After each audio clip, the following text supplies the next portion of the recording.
see the world through other people's eyes. Now, empathy is a quality of character that can change the world.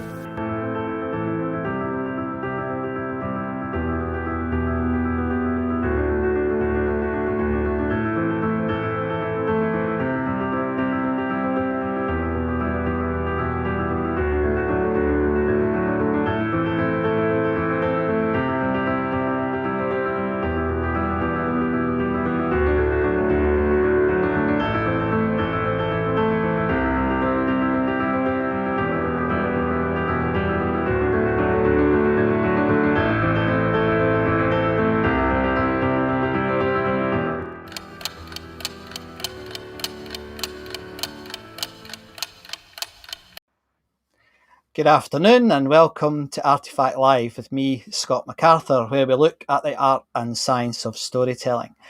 Well, it's been a couple of weeks since we've been on, one by disaster because technology failed, and two, I had a holiday. I was in Devon last week with my family and it was fantastic. We did all sorts of stuff. We had intentions of surfing, but I wasn't brave enough to go in the rain and therefore we didn't do it. But we'll do it next time. We'll do it next time. So just a bit of a recap, because we're on, believe it or not, the 53rd show. All in all now, I've done about 370 hours of live broadcasting in the last 12 months, but including my music show. So it's been quite ridiculous. But the 53rd show, unbelievable. And last week, the last show, the 52nd show, if you remember, we had the amazing Mariana Polka on, who is, I think the best way to describe Mariana from last time is a force of nature. I mean, this is a young girl from Glasgow who lifted herself out of Glasgow when she was 17, went to New York with no qualifications, nothing, studied acting and directing, and now has 10 Emmys to her name. And what a character she was. It was fantastic. So, and the response has been terrific. So thank you ever so much for the response. That's been really, really appreciated by everybody. And I think the art of film story and telling a story through film and images and words is something that we've got a lot to learn from. So I'll come back, and Mariana's quite keen to come back on again. So we'll get her back on when our next film comes out, and we'll have a chat with her about how she goes about it. I tried to tease out, if you've watched it, I tried to tease out some of the key things that are there for a filmmaker to make a world-class film. We only just scratched the surface. So thanks again, Mariana. I know you like to tune in, so thanks very much from tuning in from stateside. So this week we're completing what I call it. It's a bit of a trilogy about trauma, the trauma trilogy on here, because we're coming back to this trauma subject, which has had a fair bit of feedback. I've had very positive feedback. I've had some quite challenging feedback to what my guests have said. And I had a friend up my sleeve that I was dying to ask to get her to come onto the show, because Madeleine Black is I think she's a force of nature, and I absolutely cannot recommend her book. I've got a book here actually. I can't recommend that book highly enough, and we'll come back to that when she joins us. But I think there's a truly traumatic story here, but it's not that I want to focus on. It's why does she talk about trauma? How did she? I mean, she's butterfly-like because the trauma, and I'm sure she'll tell us about it. But the story is traumatic even to listen to it, but to experience it, well, I can't imagine. So let's get the wonderful Madeleine Black on, and let's have a chat. Good afternoon. Hi, Scott. How are you? Got my head gushing there. Are you well? I'm good, thank you. How you doing? Yeah. I'm all right. You're in Glasgow, aren't you? Yeah, and I can't believe a Scotsman never went in the water in Devon. I mean, come on. Oh, I know. What a wuss. The weird thing is... I was in the water in Harris. Were you? Oh, yeah. Fantastic. That's a bit... Suit, but yeah. That's a different kettle of fish to the water in Devon. It's like in a bath in Devon compared to Harris. Exactly. I love Harris. Is a wonderful part of the country. Beautiful. Yeah, but some of the best black pudding in the world. And some of the best beaches. The beaches are just phenomenal in the Outer Hebrides. Yeah, absolutely. So welcome to the show. You know what we're all about. It's about storytelling, and you have a story to tell. But can you let everyone know, what it is that you do, and then maybe I'll ask you two questions: what it is you do, but then secondly, how did you get to be this storyteller? And it's amazing what you're doing. I just want to listen to you telling your story, to be honest. But would that be all right for us to kick off? Sure. Well, I guess I do a few things. So I am a trained psychotherapist, but I Yeah. stopped doing that a couple of years ago to focus on sharing my story, because I first shared my story with the Forgiveness Project about 7 years ago. They are an organization in London run by an amazing woman called Marina Cantacuzino.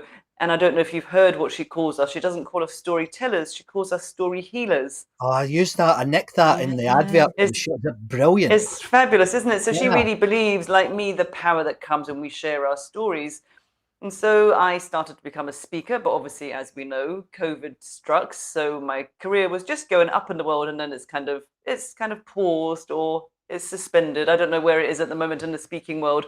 But I really discovered that sharing our story, it's not for me anymore. It's really what it can do for other people. And I guess I'm just passionate about Yeah. ending the shame, the stigma, and silence, because, as you know, my story is one of sexual violence, and sadly, it's a very, very common story. Yes.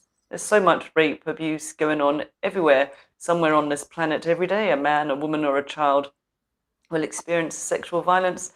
And I've also, I guess, the gift of lockdown, I've become a podcaster, and it is Yeah. all about storytelling. So my book is called Unbroken, because I really believe that none of us are broken beyond repair. And the podcast is called Unbroken: Healing Through Storytelling, because I think when we hear other people's stories, it gives us hope. And there was so much doom and gloom in lockdown. I just thought, I want to share some positivity, some Yeah. to motivate people, that even though things are pretty dark at the moment, look like we're just going to be locked down forever at one point, there's always hope, there's always choices. Things can't stay in one place forever. And a lot of stories, people will say to me, I might not have the same story as the person you interviewed this week, but so much resonated with me. And I think that's what comes when we share our stories. It's healing for the storyteller and the person that's listening to the story. So yeah, like you, I love storytelling. So, in terms of, I mean, one of the things that, and I have to confess, I've struggled with it is, and I'm not talking about you, I'm talking about people who have a significant trauma, and then who maybe write a book, or like you did, they maybe do a TED talk or something about it. But and I can get that. And this is, I mean, I've got no idea what I'm talking about here, so I'm after education here. But I then think, my goodness, what must it be like reliving that trauma over and over again? And, Yeah, is that a good thing? you know what? I don't relive it. I would No. never ever use the stage for my therapy. I can Ah, only right. do this because I'm so okay. In fact, if anything, I would say I've got post-traumatic growth. You can Yeah. grow Yeah. through what you go through. Yeah. But standing on that TEDx stage in Glasgow, there were 2,000 people in the audience, so I was a little bit terrified. But I was both terrified and liberated. It was so liberating to just say, this is me and this is my story, and you know what, I'm okay. And instantly I got feedback from people. I had a Yeah. fantastic head teacher in Renfrew near to Glasgow contact me to say one of his young pupils that was listening that day got in contact to say it had been her story 3 years prior by an uncle, and I've now met her. I've been to the school concert, I've been to school to meet this girl. She's amazing. Gosh. And she said if she hadn't heard me, she'd never have spoken out about it. And now he's being charged. They discovered he was also interfering with her sister in another way. And Yeah. yeah, she said, hearing me speak, she thought if she can stand up there and speak, then she's got to tell someone her story. So to me, that's the power of sharing our stories. When we speak and we're heard, then we heal. We really Mm. do. If somebody listens to what we're saying. We speak, we're heard, and we heal. That's lovely. I Yeah. really like that. So what is it, do you think? I mean, you've done 63 shows, I think. Yes, this week is Yeah. number 63. Yep. Yeah. What are there any sort of trends emerging, or is there anything you're seeing that's a surprise, maybe, or you know? Oh, people are just amazing, really, aren't they? They're Yeah. so Yeah. super resilient. And Yeah. I was very specific. I guess is a bit of a niche. I wanted to interview Yeah. people that have been through tough times, but have overcome adversity, faced many challenges, and now they've not just bounced back, they've bounced forward. So I guess I Mm. really speak to people that are thrivers. And, Yeah. I'm lucky. I have a couple of famous pals, and I've interviewed one of them, Colin Jackson. And you think the most famous people would be the most popular episodes, but actually, it's interesting. It's not my very first person I interviewed. Still, the most popular one. You may know him. He's Mike Haynes. He is Oh from yeah. Dundee. So his brother David sadly was murdered by ISIS, and they put the beheading of the Terrible. video on TV many years ago. But straight away, he came from a place of forgiveness, and he didn't want there to be hate in his name or his brother's name, because then the terrorists are winning. And he does amazing work around the world, globally, just about respect and about being united as one. We're more similar than we are different, I guess, is what his message is. And Yes. people are just blown away by what we're able to achieve if we choose to. I mean, that was one of the parts of your book that I thought it was incredible when I mean we haven't really described your story, but do you want to tell your story briefly, or will we just assume, or what would you rather Yeah, do? so my You tell it story, briefly. sure, when I was 13, I had a night out, I guess, that went very wrong, and it resulted in me being gang raped or tortured by two men for Yes. 4 to 5 hours, which obviously had a huge impact on my life, but lots and Yes. lots of therapy, many different kind of therapeutic body treatments, and Yes. adjusting my mindset, really choosing to forgive, which was a personal choice. I'm not a forgiveness preacher. I don't tell people that's the only way, to Yeah. heal. But Yeah. that's really what set me free, just letting Yeah. go of all the anger eventually. But it's not a sprint, it's a marathon. This is a Yes. culmination of years and years of work and determination to clean up the mess from the trauma. Yes. So yeah, that is my story. I mean, that was the bit of the book and in your TEDx talk that it really resonated with me. I mean, I thought it was incredible that you were able to forgive.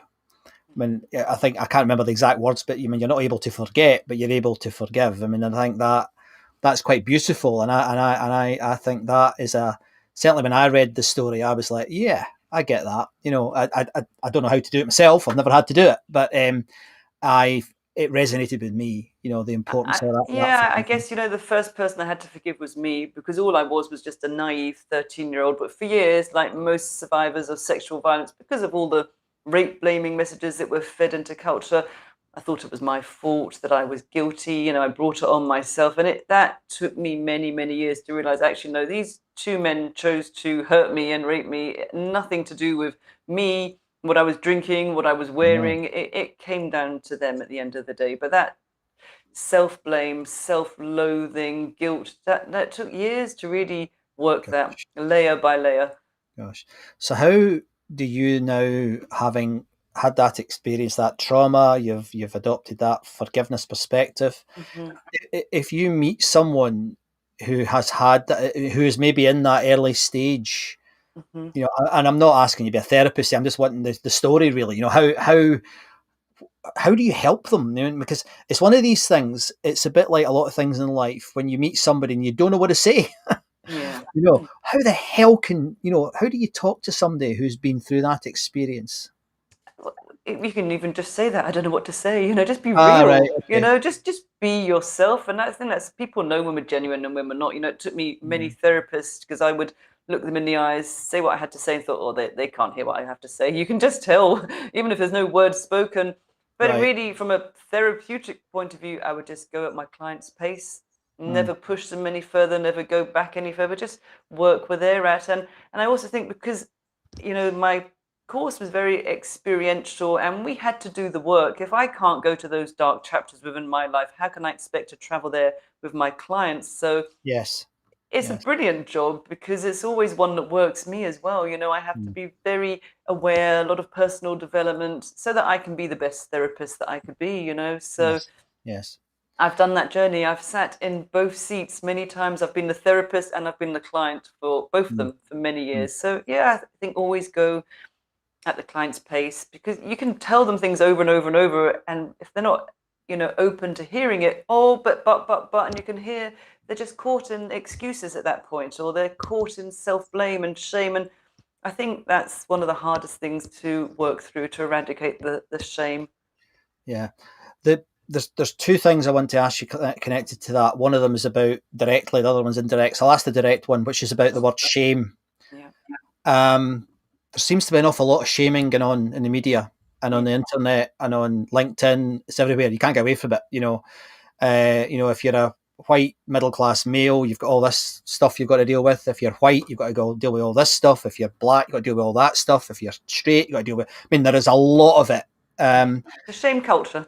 There is a shame culture, and I kind of what's the word? I worry about it because I don't think anything good can come from shame. Because it's just a negative aspect. If you're making people, I mean, there's a lot of self-flagellation as well, which is I equally think is not productive. What do you think? Have I got that wrong? Or no, absolutely. It's the reason it keeps so many victims silent, because they think, well, if I say this, someone will say, well, what do you expect? You went up to his hotel room, or you were wearing this. We right. see it all the time.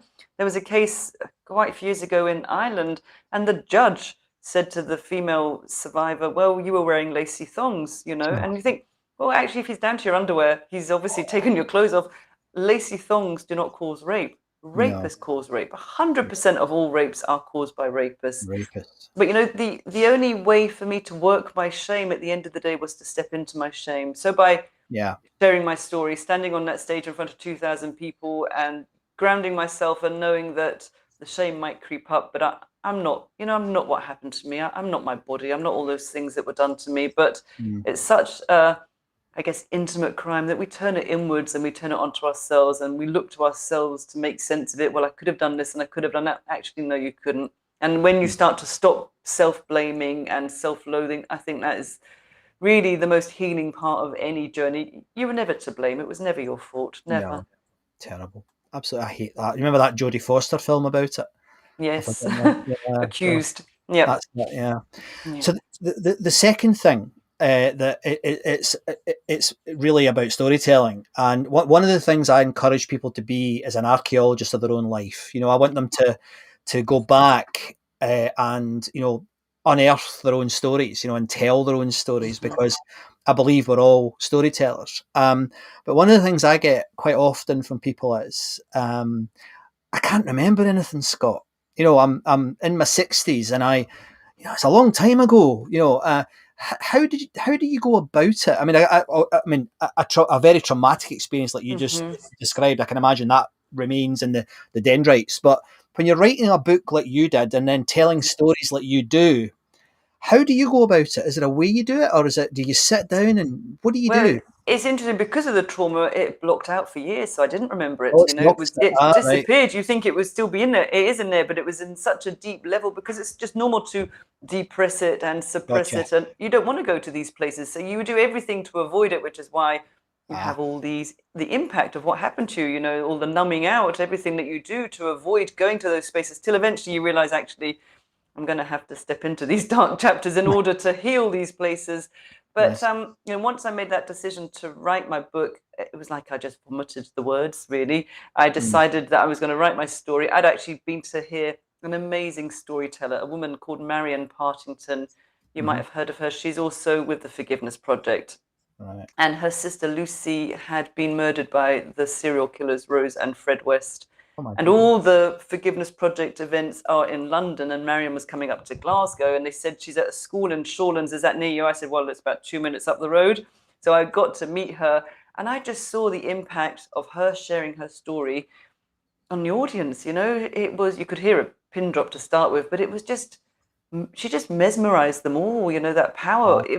People had very different stories, but they saw she came to a place of forgiveness. And with the Forgiveness Project, I've done it too. They have a group that they call Restore, and we go into prisons and we share our story. So the whole 3-4 day workshop is based really on storytelling, because it unlocks so many things. When somebody hears someone else, it gives them permission to share their story, and it's like a domino effect. It just it goes around the group. And the whole aim of our 3-day course is really to share your life story, because like I said in my TEDx, when we hold it all in, we hold ourselves back. But everybody's got stories, and I guess if you're struggling, just keep a little notebook, and just whenever something pops into your head, just write it down. But I think maybe that also comes from a place of saying, well, she's got a big story, mine's nothing like that. Everybody's got stories, funny things, bad things, good things. It's not about comparison, really, isn't it? We play this comparison game all the time. It doesn't Yes. make mine better or worse than anyone else's, because No. at the end of the day, as well, as you know, I think it's what we do with what happens to us. That's what really matters. It's not really Hmm. what happens to us. So Hmm. yeah, I guess when people say that they're worried that it's not a good story, but yeah, if they dig in there, if they really want to find it, there's diamonds in everyone, isn't there? Oh, absolutely, and it's why I get quite often I'm asked to help with corporates when they're doing talks, and they start spewing out, Simon Sinek and all the usual rubbish that people Mhm. just spew out, and it's everybody does the same bloody talk, and it's really tedious. And I always say to them, no, do you want to be like everybody else? And they all look at you and go, well, it's a good story. I said, but what about you? And it can quite often it can take months, because they're so resistant Yeah, to telling their own story. yeah. It's The um, barrier to get through. it is. I mean, one of my, I don't know if you've come across Krista Tippett. Have you come across On Being at all? It's my favourite podcast, and it's Right, a that's it. very, very successful Uh-huh. podcast. And I mean, I'm a evangelical atheist, Uh-huh. and she is an evangelical. So she's from the other side of the world, where Mm. the other completely different. But the first question she always asks is this. She says, what was your spiritual upbringing like, whether you had it or not? And every time, boom, it doesn't matter if she's asking, the most radical atheist or Mhm. the most holy of holies, they all have that common experience, and out come the Yes. stories, and Yeah. it was kind of the reason why I went for the name of this vlog, because I believe that artifacts like these things behind me can Mhm. help people remember, what the story was, and Yeah. if you don't need to practice your own story because you know it, but No, we people, know our stories, yes. yeah, they take a long time sometimes. So go back one little step about the writing of the book. This is something that, again, I get asked quite a lot about. How do you? I don't know how to put this without sounding crass, but people have said to me, "How do you pad out a book? From one idea, to a whole book." How do you go? What's the mental process that you go through? I Well, went through I it, don't know if but I'm the best person to ask. I mean, I don't even have an English O level, so anyone can write a book, honestly, if I can do it. And it was actually yeah, after I met Marion Partington in ah, Shorelands Academy that time. I listened to her and was mesmerized as well, like yeah, everyone in the audience. And wasn't speaking or writing at that point. I'd shared my story, but that was all. And yes, inside her book that I bought that night, which is called If You Sit Very Still, it's a beautiful book. She had written, Now You Must Speak. And I thought, oh, I could share my story. I could see the impact that she had on people. And mhm, I'd been asked to write my story down. I've been going to a teacher of life for many years, a man named Imaho. And that was really the start of my writing.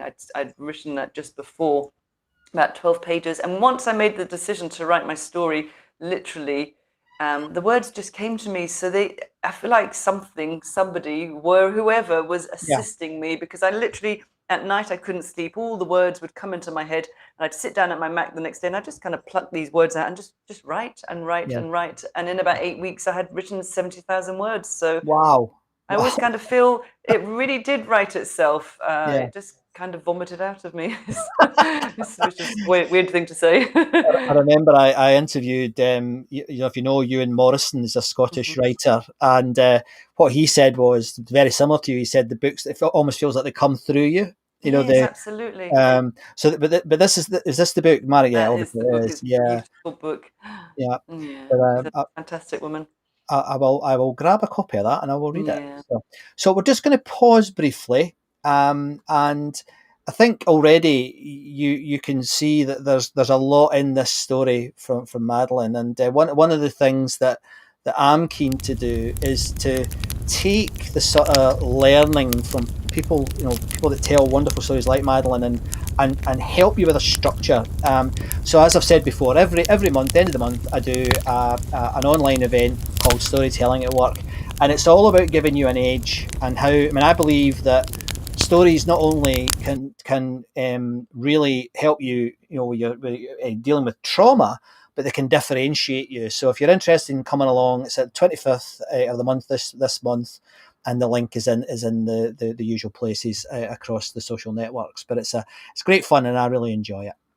So Madeline, to bring it back to the sort of, so we've spoken about and it was lovely how you told the story about the trauma and how the forgiveness and that led you to think about therapy, and now you're doing what you're doing. What do you think what is it about stories that makes them so powerful? What is it? Is there something that you've spotted that you think that's it? You know, I just think we've done it for thousands and thousands of years. You know, your little yeah, clip, there's people sitting around the fire. That all these stories that get passed down, some of them aren't even written. It's just verbal yeah, storytelling, isn't it? And it just connects us, I think. You know, I think it's that human connection. It yeah, just speaks to people's hearts. And hmm when we come out of our head, it's so much easier. When we're stuck in our head, you know, we're very logic minded, but when you're in your heart, you just feel it. You don't even need the words, you know. yes, One of my friends walks her dog every day and listens to my podcast in Germany, which is lovely to think of Amanda over there excellent. from Dundee Yeah, in Germany. And brilliant. she's the one who said to me that she doesn't have anything in common with any of the stories, but every story she can find something that resonates with her. Yes, So you don't now have that to have had the same story, you know, you just no, see what they've done with it. I just think people are amazing. the you're in Glasgow.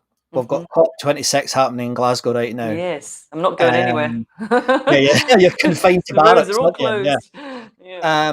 And I think that I don't know. I mean, I didn't prep you for this question, so forgive me if it doesn't resonate at all. But one of the things that and it was the same with COVID actually. Hmm. There was an awful lot. I mean, I believe that I'm a former scientist. I mean, I'm very into. I look for data, but Hmm. facts tell. But it's stories that sell. It's the stories that change the world. It's not the facts. Yep. I've listened into a few of these talks already, and they haven't got it. I haven't listened. I haven't even gone No, that far. I don't recommend it. It's Yep. platitudinous garbage. Yeah. But how do we? Because I mean, it's a bit like at the beginning of COVID. I don't know how you feel about that either. I'm interested in your perspective. But they were bombarding us with numbers. They weren't talking about Jeannie, the 82-year-old woman who'd got COVID and died round the corner. And it's as if Live Aid was supposed to have changed all of that, wasn't it? Back in the 80s, we're now talking about people and feelings Hmm. and emotion because facts just tell. They don't Yeah, I sell. couldn't relate to the numbers, but I can relate to people Yeah. absolutely. Yeah, it's yeah, I don't really understand all this COP26 stuff of all these people flying in meant to be saving the planet, but what about your carbon footprint? But yeah, I guess that's a whole other different thing. Uh, But yeah, no, but what was the question again? Sorry, I no, got caught off sorry, there. I'm wittering because you're in Glasgow and I can't help it when people are in Glasgow because I love the place. But how do we? Here's a question. Take a question from it. So if you look at the NHS, Uh-huh. right, and you obviously have experience of the trauma, but also of helping people get through the trauma. Hmm. How do we help like policymakers, governments, MPs? To actually understand the importance of stories because I still don't see a lot of it. Maybe I'm missing it, Yeah. but Yeah.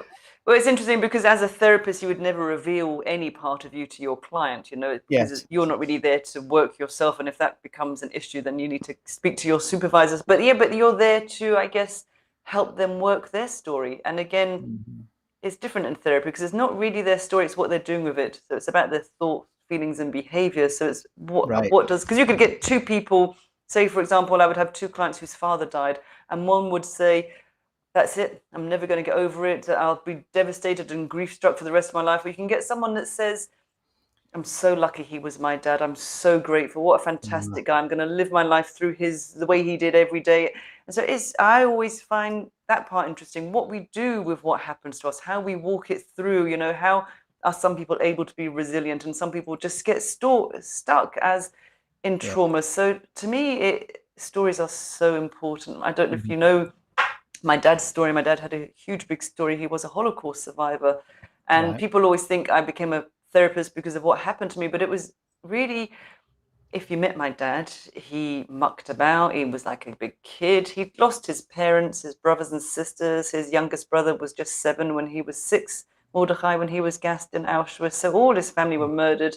Yeah. But my dad loved life, He just lived life to the fullest. He met my mum. He had 5 of us. There's now 17 grandchildren, 3 great grandchildren. Sadly, he didn't see all of those, but Yes. he struggled to tell his story. But his attitude to life, he said, I'm not what happened to me. There's more of me than that. And So it's Yes. what we do with our stories, even if we don't speak our stories, it's what you do. It always comes down to that at the end of the day. But I Yes. do believe, like you, storytelling is the way forward. You know, when I was at any TEDx I've attended or the one that I was speaking at, I sat and listened, and all the ones about theory and about Yeah. other stuff. If someone said, "What do they speak about?" I went, "Oh, hang on, I did listen, but I'm sure I heard some of it. I couldn't Yes. remember." But the ones who shared their stories, Yeah. they were amazing. You know, they just stick with you. They Yes. absolutely do. That Yes. the last person to speak was a lovely man called Amir Latif, who's gone on to do amazing things on TV. He's a Right. blind man. Actually lives in Glasgow as well. I think he's Mhm. now in Leeds. But he's been on Celebrity Master Chef. He does walking in the Oh, right. Yorkshire Dales, and he Mm. has an amazing charity. It might have ended now, be called. Oh, I had a fantastic name. It was like a sighted person and a blind person, and you travel together. TravelEyes was his company. Oh, So a nice. I like that. sighted and a blind person, they travel together. So he's climbed the hills in Morocco. You know, people will guide him with their sound, but he guides them with other ways.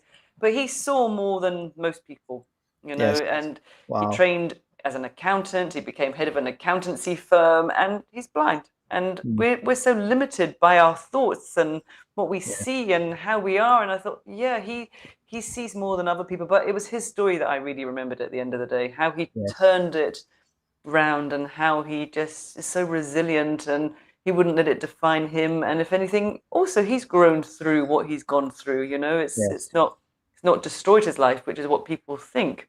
Hmm. Hmm. I think you mentioned the TED thing there again. The TED movement is kind of proof, isn't it, about the importance of stories? Because Hmm. I mean, I know it's got slightly tired. Maybe I think that I heard some people saying it's got. I don't agree with that, but some people have said that. But I think it's kind of proof, the evidence that stories are something that I mean, there's another one. Have you heard of the moth? Oh, just in my head, moth. I love Yeah, moth as well. Yeah, yeah, and you it's can not. always picture them in some little basement in New York or somewhere, Yeah, can't you? yeah, and they do. I like the moth metaphor, because it's attracted to the light of Yes. stories. If you like, I don't even know if that's how they use the metaphor, No, but but that is a nice metaphor. Yeah. yeah. And if people haven't come across the moth, you should look at the Yeah. moth. Good. And there's a scientific one. This is very in my world. There's one called the Story Collider, which is all about scientific storytelling and science stories about science, etc. But anyway, that's we're going off on tangent there. Can I ask you though about the TED thing? What was that like? I mean, people are always interested to meet people who have done one of these things. What Yeah. was Well, that like? people think you have to be invited. You just apply, you fill in an application form. I didn't get in the first time. I got in on my second application. My first meeting with him was terrifying. It was me in a room. I just got the note just a few days before to say, "We'd like you've made it through to the second round." Every TEDx local event will do it slightly differently. And I walked into a room and there was about 7 of them and one of me, and I had 5 minutes to sell myself, I guess, and share my story. And they Yes. were very divided. You know, afterwards they said, Oh. well, we didn't think you said your story very well. We were thinking of it was going to be better. And some of them said, well, who are we to tell her how we should tell her story? She did really well. So I made them ask a lot of questions. So I had another Right. meeting with them, and then I was away. So I had a meeting on Zoom, and then I had a phone call. And they said, if you're prepared to work with a coach, then we'd love to have you share your story. So they really put you through the ringers, Glasgow. They're Right. very, Okay. because I Good. think it's one of the 10th most popular one in Europe, the Glasgow event. It's got Right. a huge following. So it was Yes. amazing. I worked with a fantastic woman called Claire English, who's been a TV presenter, radio presenter up in Scotland, BBC for like Yes. 30 years. I learnt loads from her. She also presented on the day with the fabulous Fred Macaulay, who All was right. brilliant Yes. as well. We had Annie Lennox there on the day. So Oh gosh. it was a brilliant day. Never got Yeah. to meet Annie, which was a shame. But hey, Yes. she had a separate changing room from us. Oh, did she? But All right. yeah, but Okay. as I said at the start, it was one of the most terrifying moments, but one of the most liberating moments as well. Right. You know, Fantastic. and I'm able to share some details. I don't go into too much details, but I think it was called Unbroken, Speaking the Unspeakable. So people Mm. say, well, you shouldn't speak about that. It will distress people, but I can't be responsible with what people do with it. And I also don't want to sugarcoat it to make it easier for people to swallow. Now Yes. that I'm sharing my story, it took me years. I'm not Uh-huh. going to make it easier for people to digest. This is Mhm. what happened, and again, it's not about comparison, but I was lucky it was just one night. Some women, men have this every night of their life. You know, Yeah. if they're in an abusive relationship, it's not uncommon, my story. It really Yeah. isn't. Yeah. So I wanted to share it for many reasons. For me, to show people we can get through it, to give people hope. And once I stood on that stage, you know, I marched out onto that red dot, my knees were knocking. I thought to myself, actually, this isn't about me speaking now, it's about who's listening. And Yeah. that really grounded me. I just thought, this isn't about me anymore. I've just become a vehicle or a vessel to share this story, to end the shame. That's maybe kind of like my mission in life, really, now. Right. Ending the shame. I Yeah. think I think the point you make about who's listening is actually quite sophisticated. You know, I often think that people just have this sort of switch where they almost, when you used the word earlier, vomit, they almost vomit out because Yeah. but they already know their own story. Yeah. You know, they already know it. They don't know Yeah. what other people's stories are or their feedback or whatever. Have you had any? I mean, now if we could move now to I mean, coming towards the end, really. But I Mhm. mean, how do you now use all of this? You know, you've got all this. You've got this canon of, you know, trauma, forgiveness, storytelling, experience as a therapist, etc. Where are you now? I mean, what are you doing with it now? You know what? I never really plan anything. I just kind of go with the flow, and I Yeah, never know where life is going to take me. Luckily, because COVID came yeah, along, I didn't see that one coming, and yeah, I try not to make any plans because I never know what's around the corner, and life yeah, can surprise us at many times. yeah, But what I try to do, like I did on that red dot, is just to stay as centered and as grounded as I possibly can. And you yes, know, if I'm asked to do an interview, I will do an interview. I'd just say yes to everything, and before I would have said no. And you never know where one thing, what it yeah, leads to. So yeah, I just see where life takes me now. yes. And where do you think 2022 is going to go for everybody? I mean, let's open it up. Really, do you think we're going to get back to normal, or I guess you hope they do, But but I what's don't know, normal? will it ever be normal? And what is Yeah, normal anyway? You know, gosh, we could talk about that one forever. I don't yeah, know. I don't yeah. know. I hope be able to fly because my daughter gets married in Mallorca next July. So Oh, hopefully that will oh, be lovely, okay. lovely. And Looking what forward to that. the thing that we all have in common is certainly under the age of 70, I guess, is what, you know, we're looking to make a living. You know, we're out there looking to make a living. And how do you can you see the work that you're doing adding value to organisations? I mean, how do you think it could work in the corporate world, Madeline? Yeah, I guess I have worked within Have you? corporate organizations. I've been Mm. invited to share my story there as well. And it's about resilience. It's about mental Ah, health. It's about well-being. It's about recognizing signs when maybe somebody's struggling. It's about encouraging people to speak up, to find their yeah. voice. It's about your employers, you know, looking after their staff and Yes. hoping that they would be there for them if they are struggling. So yeah, I guess there's many, many messages in my Yes. recovery that I can share with other people. Hmm. Hmm. Have you seen the TV series? I think it's called Successor or Succession No, with I haven't. I Brian. have a massive list on my phone of stuff to watch, Uh, but I shall write that one down as well. well, I don't know if I recommend it to you because Okay. it's a bit like Wolf of Wall Street type thing. But you know, I worked in that type of environment for 20 Mhm. years and I absolutely bloody hated it. I not only did I hate the environment, I hate the word hate. I don't even like using the word hate, but I mean, there's bits of it I enjoyed, but the sort of the bullishness and the nasty men and women, and you know, that are in there, thinking that they can just shout at you, bawl at you, and scream at you, and you're going to perform. I mean, it just Yeah, I don't understand it, to be honest. I One of know. the reasons I What went what in. I really kind of learned out of lockdown because I used to do lives and I was doing my videos and Yeah, I had all the people around my house and it was noisy and I was panicking. I need yeah, peace and quiet. You know, I was yeah. used to having an empty house and I had everybody home drinking gin and doing 5,000 piece jigsaws and it was like I can't cope. And I thought actually I don't need to be perfect. I just need to be No, human, really. yeah, And I think if we're more human and we can connect via stories and make us more human, that's really what it's all about at the end of the day, isn't it? Just be yeah, better yeah. human beings. Absolutely, absolutely, and it's something that Mariana said a couple of weeks ago. She said there's something about people in Scotland that are very good at telling stories. Hmm. I think that's Yeah, probably true normally of at the everybody. bus stop at 11 o'clock on a Saturday night, yeah. The late Yeah, bus on the way home. it's like the difference between Edinburgh and Glasgow. You know, in Glasgow, they'll chat to you no matter who you are and where you are. they'll walk past you in Edinburgh. I don't know if that's fair. And I love Edinburgh, but it is a bit different, isn't it? It's definitely a different place. It is a bit, yeah. Yeah. So my final question, really, and it's a question that I ask everybody. I mean, what's your favourite book? What's your favourite book?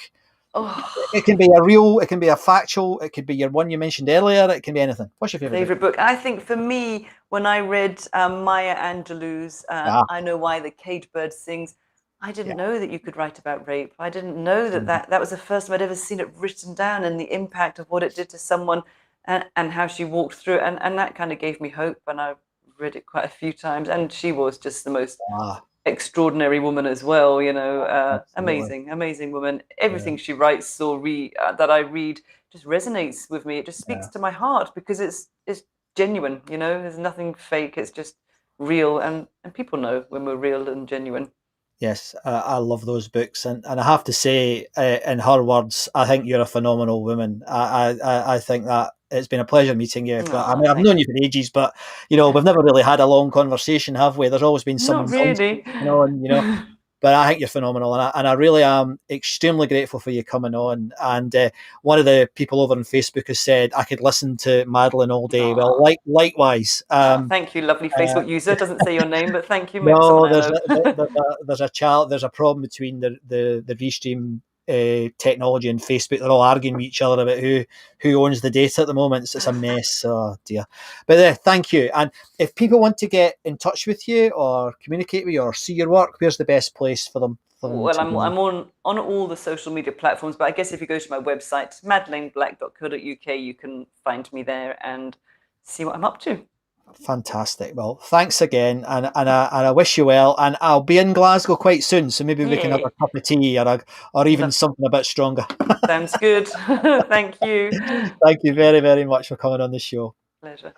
So I hope you all enjoyed that. I think the fact that was all about a story, somebody's personal archaeology, someone's terrible experience, but the bit that for me that really jumps out is the forgiveness part. I don't know if Madeleine would agree with that, but that's the bit that I think, wow, could I do that? But it really is terrific, and it's something that's the sort of story you can say to people. Look, this is someone who went through that experience, and the way she got through it, partly anyway, was by forgiving, and I think that's quite amazing. And if you're into that sort of thing, it's quite spiritual. So I really, really enjoyed that. So thank you very much, Madeleine. So that's about it for this week, but there's a couple of things I just wanted to finish with, and one of them is about next week. Now, we're changing tact again, which I really love about this show, and we're looking at some really specific applications of story. So today you heard about it being used in trauma, but I wanted to take it into the corporate world, as I touched on there with Madeleine. And next week, I've got Nick Shackleton-Jones with us, who is the Learning and Development Director at Deloitte. And Nick has got quite a reputation. He's a bit of a rogue, which I really like. He's got his own perspectives, and I'm really excited about Nick coming on. If you've never come across Nick, his work is terrific, and some of his talks that are on all over YouTube, etc., are really good. The guy knows what he's doing in terms of learning and development. So we're going to come back to that next week. To finish, as I always do, and I think we've shown it today, that your own stories are much more powerful than facts. Facts are very important, but it's the stories that act as an empathy engine. And I'm sure what we've heard today resonates with those of you who have had a difficult experience. It is, unfortunately, as Madeleine said, there's a lot of you. But there is hope. There is something you can do about it. And I genuinely believe that a good story can act as an empathy engine.